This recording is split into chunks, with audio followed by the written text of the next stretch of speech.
ഒരു ഇടവകയെ സംബന്ധിച്ചിടത്തോളം 142 കുട്ടികൾ ഈശോയെ ആദ്യമായി സ്വീകരിക്കുവാനായിട്ട്, അതും വളരെ ആഘോഷമായിട്ട് സ്വീകരിക്കുക എന്നുള്ളത് ഏറ്റവും ആനന്ദത്തിൻ്റെയും സന്തോഷത്തിൻ്റെയും ആഹ്ലാദത്തിൻ്റെതുമായ നിമിഷം.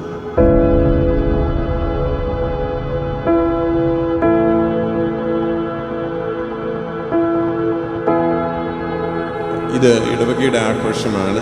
നമ്മെല്ലാവരും ഒത്തുചേർന്ന് ഈ മക്കളെയും ദൈവത്തിന് മുമ്പിൽ സമർപ്പിക്കുകയും ഒരു മാതാപിതാക്കൾക്ക് വേണ്ടിയുമൊക്കെ നമ്മൾ പ്രാർത്ഥിക്കുകയുമാണ്.